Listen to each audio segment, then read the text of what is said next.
Oi, pessoal, boa tarde. Então, a gente vai dar continuidade ao nosso conteúdo, né, de Direito do Trabalho 2. Começamos na última videoaula a falar sobre direito coletivo e falamos dos princípios que regem o direito coletivo, né? Paramos no último princípio, o princípio do negociado sobre o legislado. Esse princípio, ele foi muito polêmico na época da reforma trabalhista de 2017, né? Porque é um princípio que permite que negociações coletivas através dos sindicatos, né, ou acordos coletivos ou convenções coletivas de trabalho, possam fazer previsões que contrariam a legislação e teriam validade, né, sobre a legislação, elas prevaleceriam sobre a legislação. Até a reforma trabalhista se entendia que o negociado coletivo, certo? Só poderia prevalecer sobre o legislado se trouxesse benefícios para os trabalhadores, né? Se fosse no sentido de, a legislação prevê, por exemplo, adicional de periculosidade de 30%, nada impede que uma negociação coletiva estipule que, para aquela categoria profissional, o adicional de periculosidade, vai ser de 40%, de 50%, certo? Então, o entendimento antes da reforma era no sentido de que o negociado coletivo só prevaleceria sobre o legislado se fosse para benefício da classe de empregados, né, das classes profissionais. Mas a reforma trabalhista trouxe que o negociado prevalece sobre o legislado, independente, né, se vai ser para benefício ou para prejuízo do empregado. E isso ainda está um pouco polêmico, né, dentro da doutrina do direito do trabalho, por conta dos princípios que regem o direito do trabalho, o princípio da hipossuficiência, da proteção aos empregados, enfim. Mas o Supremo Tribunal Federal já teve algumas decisões e alguns recursos extraordinários, para quem estiver acompanhando pela nota de aula, tá lá o número, tá certo, dos recursos extraordinários, que o Supremo Tribunal Federal já se manifestou no sentido de flexibilizar realmente esses princípios protecionistas dos empregados e de realmente permitir que o negociado pode prevalecer sobre o legislado, até mesmo quando se tratar de uma regra que vai prejudicar, a classe de empregados, tá certo? Então, hoje, o sentido desse negociado sobre o legislado é, né, flexibilizado, né, no sentido de possibilitar que o negociado prevaleça sobre o legislado, até mesmo quando trouxer prejuízos para a classe de empregados, tá certo? Isso, né, é um entendimento pós-reforma que ainda não é unânime, ainda encontra, digamos assim, resistência por parte da doutrina que é mais pró-empregado, mas o próprio STF já se manifestou no sentido de poder flexibilizar, né, ou seja, de abrir, né, ou seja, flexibilizar esses princípios trabalhistas e permitir a possibilidade do negociado sobre o legislado para prejuízo de empregados, tá? Enfim, aí, 2 artigos importantes para você dar uma olhada é o artigo 611-A e o 611-B, tá? O 611-A vai estabelecer um rol não exaustivo de possibilidades do negociado prevalecer sobre o legislado, certo? E aí eu vou pedir a licença porque eu vou precisar ler. São muitos incisos, tá? Você precisa conhecer esses incisos, se você puder ir acompanhando, né? Então, o artigo 611-A vai dizer que a convenção coletiva ou acordo coletivo de trabalho vão ter prevalência sobre a lei quando dispuserem sobre, entre outros, ou seja, indica que esse artigo ele é meramente exemplificativo, né? Não é um rol taxativo. Quando legislar sobre pacto de jornada de trabalho, certo? Respeitando os limites constitucionais, banco de horas, intervalo intra-jornada, respeitado o limite mínimo de 30 minutos para empregados com jornadas superiores a 6 horas. Então, uma negociação coletiva pode estabelecer 40 minutos, 45 minutos. A CLT prevê 1 hora, mas justamente a negociação coletiva ela vai poder mexer, né? Prevalecer sobre o que diz a legislação, estabelecendo 40 minutos, 45, 50. Só não pode, né, respeitar daqui o limite de 30 minutos que o artigo 611 colocou aqui no inciso 3º. Sobre adesão a seguro-desemprego, plano de cargos, salários, funções, regulamento empresarial, representante de trabalhadores, teletrabalho, remuneração por produtividade, registro de jornada de trabalho, troca do dia de feriado, tá? Também pode ser feito por negociação coletiva, prevalecendo, né, sobre o que diz a legislação. Enquadramento do grau de insalubridade, nós já falamos sobre isso. Lembra que eu falei que o enquadramento da insalubridade de 10%, 20%, 40% precisava de um perito, né, para indicar se vai ser uma insalubridade leve, média ou grave, mas isso pode ser alterado por negociação coletiva. E aí, gente, é essa polêmica. Imagine que um perito tenha afirmado, né, que as condições de insalubridade naquele local, naquele estabelecimento, são graves e que aqueles empregados têm direito de receber 40% de adicional de insalubridade. Pode chegar uma negociação coletiva e estabelecer que em vez de 40%, conforme determinado por perito, né, médico ou engenheiro do trabalho, capacitado e especializado para esse fim, né? Mas pode chegar uma negociação coletiva, né? O sindicato, juntamente com a empresa ou com o sindicato de empregadores, estabelecer que, em vez de 40%, o adicional de insalubridade para aquela categoria profissional, por exemplo, vai ser de 10%, vai ser de 20%. Embora, né, a perícia tenha atestado que seria uma insalubridade em grau máximo, né, grave. Então, é algo polêmico, mas, como eu disse, né, hoje em dia está se flexibilizando para permitir isso aí. O enquadramento do grau de insalubridade pode ser, sim, alterado por negociação coletiva, inclusive para estabelecer um patamar inferior àquele estabelecido pelo perito que foi lá na empresa, né, no estabelecimento, fazer a averiguação, certo? Então, pode mexer no enquadramento do grau de insalubridade, inclusive para menos, embora, como eu disse, haja ainda uma parte da doutrina que seja mais resistente, né, a essa ideia de que o negociado pode prevalecer sobre o legislado quando é para prejudicar os empregados. Fica aí essa ressalva, certo? Mas pode, certo? Em tese pode. Prorrogação de jornada em ambientes insalubres, prêmios de incentivos, participação nos lucros da empresa, certo? São exemplos de situações em que negociações coletivas podem prevalecer sobre o que está estabelecido na legislação. Aí os parágrafos estabelecem algumas regras importantes para você observar. Olha só, que a inexistência de expressa indicação, parágrafo 2º, tá? Desculpa. A inexistência de expressa indicação de contrapartidas recíprocas em convenção coletiva ou acordo coletivo não ensejará sua nulidade por não caracterizar um vício no negócio jurídico. Esse parágrafo, a gente está dizendo assim, poxa, o sindicato, a perícia estabeleceu um grau de insalubridade de 40%. Por que o sindicato dos empregados está aceitando diminuir para 10%, para 20%? Que sindicato que representa a classe de empregados é esse, né? É possível que o sindicato ele dê um passo para trás para dar 2 na frente adiante, né? Ele pode, então, abrir mão de um direito daqueles empregados para conseguir outra contrapartida, tá certo? Para ganhar, por exemplo, um aumento de salário, tá bom, a gente diminui aqui o adicional de insalubridade, mas a gente aumenta a participação nos lucros, a gente aumenta o valor, sei lá, de um determinado benefício, a gente aumenta o salário, a gente impede que aqueles empregados sejam dispensados sem justa causa, né? Então, é possível que o sindicato, na hora de negociar, abra mão de um direito para ganhar uma contrapartida, né? Para ganhar em outro lugar. A gente tira daqui para ganhar em outro lugar.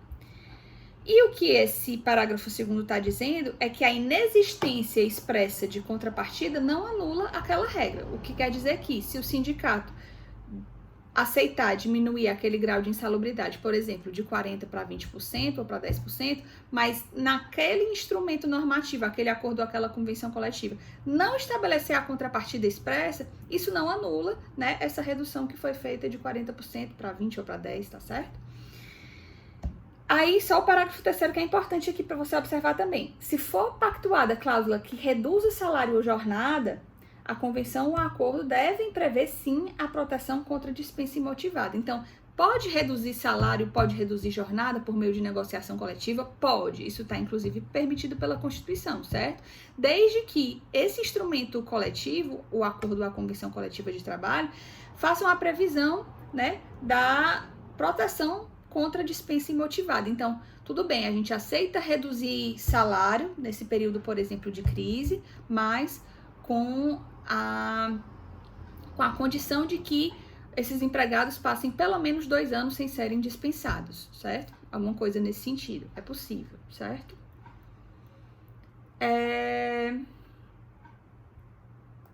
Aí, nesse caso, a contrapartida tem que estar expressa, tá? No caso de redução de salário ou redução de jornada. O que mais? O artigo 611b vai falar de quando o negociado não pode prevalecer sobre o legislado, ou seja, onde é que o negociado se esbarra, né? As negociações coletivas têm limites. E basicamente são os limites constitucionais, lá do artigo 7º da Constituição, né? É claro que nenhuma negociação coletiva vai poder passar por cima dos direitos sociais estabelecidos lá do artigo 7º da nossa Constituição. E o artigo 611b basicamente repete lá os incisos do artigo 7º, né? E o artigo vai dizer assim: constituem objeto ilícito de convenção ou de acordo coletivo exclusivamente, ou seja, o 611b é taxativo, certo? O 611a, que fala de quando o negociado prevalece sobre o legislado, é um rol exemplificativo. Mas o rol de limitação do negociado, né? Quando é que o negociado não pode prevalecer sobre o legislado, aí o 611b diz que é um rol taxativo. Além do 611b, você considera também o artigo 7º, tá? Da Constituição como sendo limitação para esse negociado aí. O que mais? Normas de identificação profissional, né? Não pode, por exemplo, o sindicato estabelecer que não vai ser exigida a CTPS, isso não pode, isso está dentro da limitação da negociação.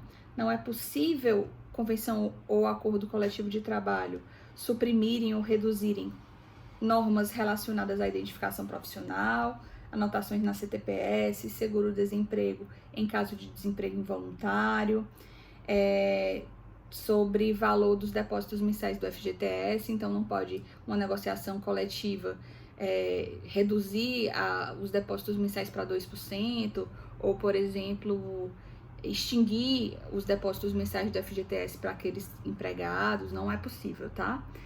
Mexer no salário mínimo, do valor do 13º, do trabalho noturno superior ao diurno, por exemplo, a negociação coletiva determinar que o valor da hora vai ser o mesmo para quem trabalha noturno ou diurno, isso não pode. Salário família, proteção do salário, repouso semanal remunerado, remuneração por hora extra, número de dias de férias devidos aos empregados, uma negociação coletiva estabelecer que para uma determinada categoria profissional as férias vão ser só de 10 dias, né? Isso não pode, né? O que mais? Licença maternidade com duração mínima de 120 dias, então determinada convenção ou acordo coletivo não pode reduzir para 110, para 100, certo?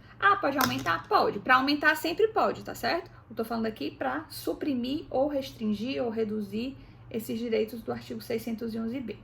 Licença paternidade, proteção do mercado da mulher, aviso prévio, né, proporcional ao tempo de serviço, as normas de saúde, higiene e segurança do trabalho, adicional de penosidade, insalubridade ou periculosidade. Veja que não pode o acordo ou convenção coletiva suprimir, por exemplo, se é caso de periculosidade, se é caso de insalubridade, tem que pagar o adicional, certo? O que o artigo 611A permite é mudança no grau da insalubridade, né, no enquadramento. Agora, se é para pagar insalubridade, tem que pagar insalubridade. O que pode haver alteração por negociação coletiva é apenas o nível da insalubridade, tá? Para periculosidade, se é trabalho perigoso, tem que pagar o adicional, tá certo?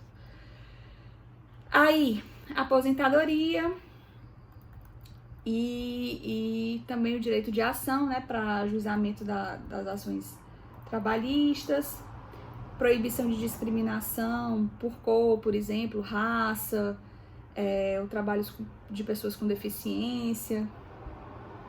proibição do trabalho noturno perigoso e insalubre a menores de 18. Então, a negociação coletiva não pode permitir, por exemplo, que menores de 18 anos naquela empresa vão poder trabalhar em locais insalubres, perigosos. Não, isso não pode. Enfim, medidas de proteção de crianças e adolescentes. Enfim, liberdade, uma negociação coletiva que limite a liberdade de associação sindical do trabalhador, ou que obrigue o empregado a permanecer associado, enfim, que reduza direito de greve ou suprima direito de greve, tá certo?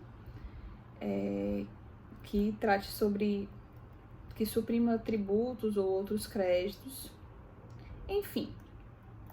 O artigo 611b vai estabelecer esse rol, que não pode ser suprimido, reduzido, né, alterado para diminuir por negociação coletiva, tá? E além do 611b, você pode estabelecer também como limite das negociações coletivas o artigo 7º da Constituição, que estabelece uma série de direitos sociais, tá? Bom, então a gente tem essa questão do negociado sobre o legislado, né? E, passando para frente, a gente entra no item 6, o associativismo sindical brasileiro, lá no artigo 511 da nossa CLT, para quem está acompanhando aí pelo material didático, né? O artigo 511 da CLT vai dizer que é lícito a associação para fins de defesa dos interesses econômicos ou interesses profissionais de todos, né? Empregados, empregadores, profissionais liberais também, né, que exerçam atividades similares, conexas ou idênticas, certo? Então, a associação sindical, ela deve estabelecer uma relação entre aqueles sindicalizados. Não é possível, por exemplo, fazer um sindicato de médicos juntamente com um sindicato de engenheiros, porque são atividades que não são similares, nem idênticas e nem conexas, certo? Ou um sindicato de, sei lá, de industriários que junta industriários com, sei lá, empregados domésticos. Não tem nada a ver, né? Nada a ver mesmo. Então, o que eu tô querendo dizer é que os sindicatos, eles devem ter uma relação de identidade ou de similaridade, de identidade, de similaridade ou de conexão entre as atividades que vão integrar aquele sindicato, tá certo? O que são atividades idênticas, né? São as atividades iguais, né? Por exemplo, os sindicatos dos professores vão englobar todos os professores, sejam professores da Unifor, professores, por exemplo, da Unicet, professores de outras universidades, de outras faculdades, vão ser reunidos no mesmo sindicato, porque exercem atividades idênticas. Atividades similares são atividades que não são idênticas, mas elas fazem parte de uma mesma cadeia produtiva, certo? Imagine aí uma indústria que tenha metalúrgicos, ferreiros, que tenha, por exemplo, serralheiros, mecânicos, né? Uma grande indústria que tenha empregados dessas categorias que são similares, certo? Fazem parte da mesma cadeia produtiva daquela indústria. Então, são serralheiros, metalúrgicos, que mais? Mecânicos, né? Enfim, eles vão integrar a mesma categoria de industriários porque eles exercem atividades que são similares, tá? Dentro da mesma cadeia produtiva. E existem atividades que são conexas. E aí, gente, é o seguinte, dentro dessa indústria, certo? Tem esses industriários, né, que exercem atividades que são similares, mas também essa indústria tem secretários, né? Tem a galera que trabalha na administração dessa indústria. Qual vai ser o sindicato dessa galera que trabalha na administração, no setor administrativo, né, de secretário e tal, dessa indústria? Aí entra essa questão das atividades que são conexas, certo? Atividade conexa é aquela que não é idêntica e nem similar, né? Mas que dentro daquele estabelecimento, uma depende da outra, uma ajuda a outra, né? O setor administrativo vai ajudar o setor industriário em si, né? E vice-versa. E aí, gente, o que vai determinar qual é o sindicato que aquele empregado deve se filiar é a atividade principal, a atividade fim daquela empresa, certo?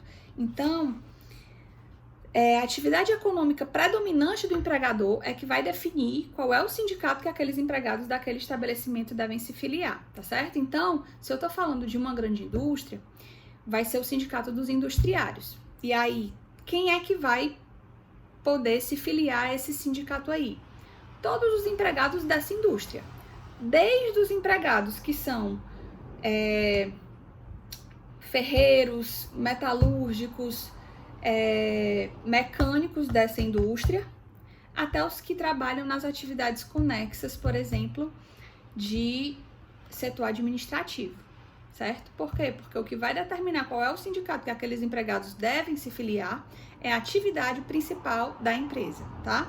Então, por exemplo, falando da Unifor,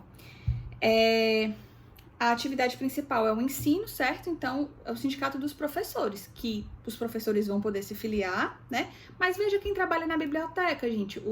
Os bibliotecários, o pessoal que trabalha ali na secretaria, na administração, vai se filiar a qual sindicato? Ao sindicato também dos professores. Por quê? Justamente é o que se enquadra nessa atividade considerada conexa, certo?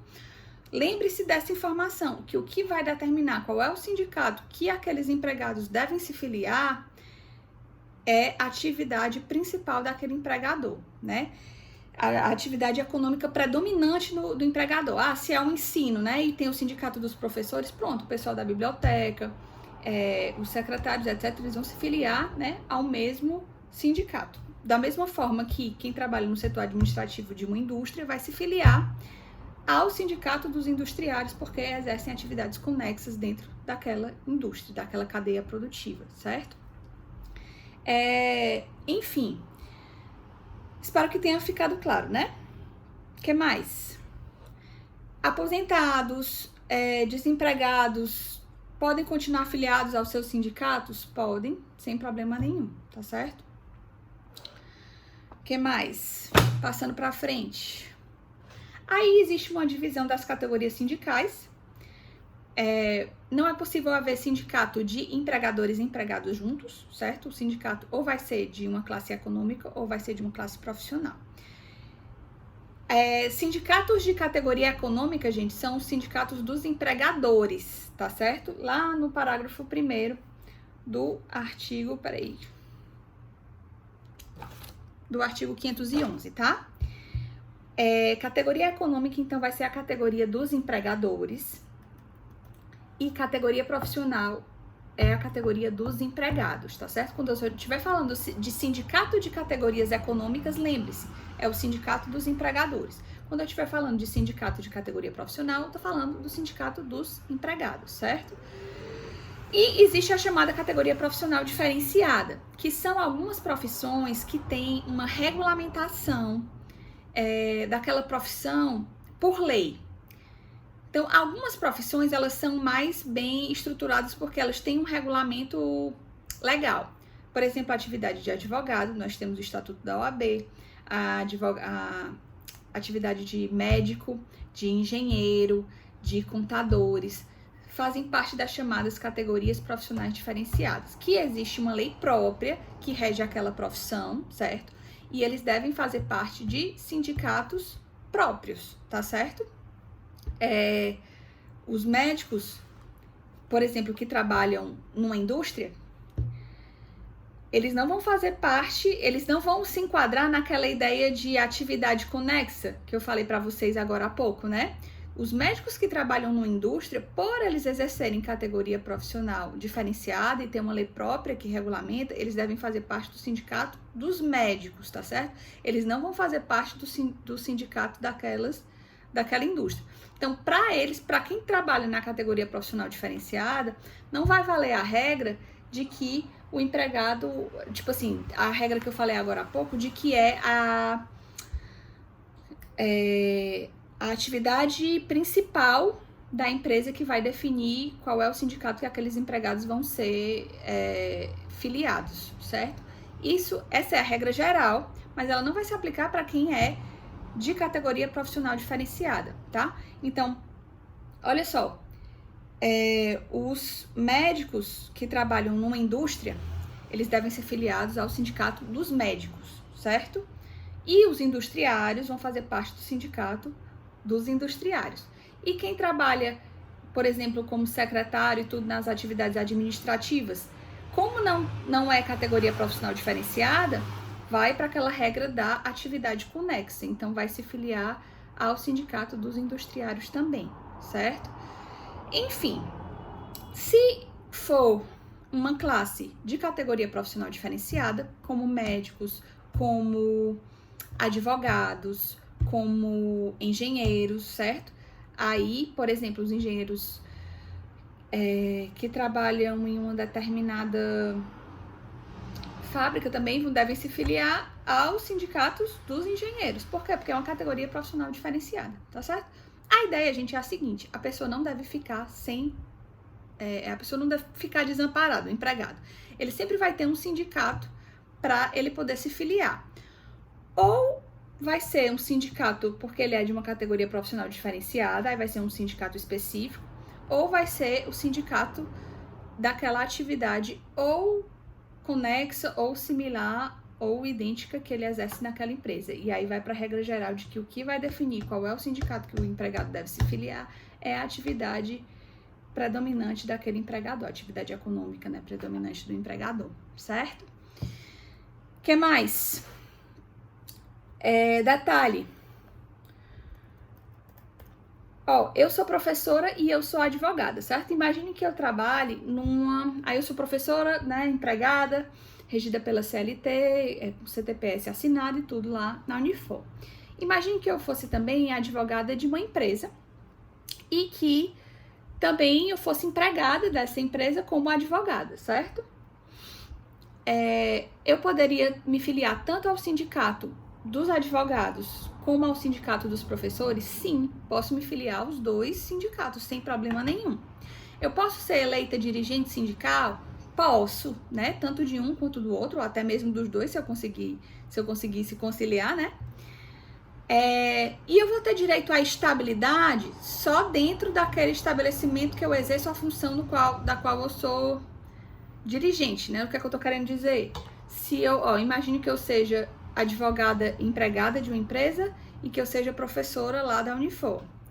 Se eu for eleita dirigente sindical do Sindicato dos Professores, eu só vou ter a estabilidade de dirigente sindical na empresa em que eu exerço o papel de professora, né? Eu não vou ganhar estabilidade na empresa em que eu sou advogada. Por quê? Porque eu sou dirigente sindical dos professores, né?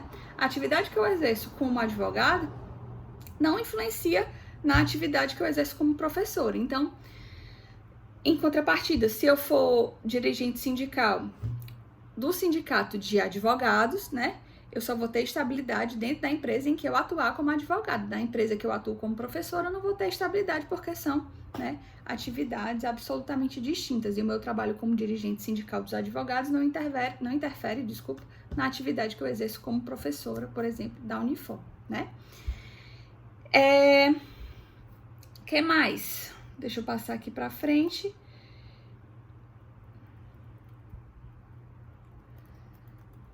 Aí, gente, eu vou parar por aqui, tá? Na próxima aula a gente continua esse conteúdo, tá certo? Até mais, boa tarde.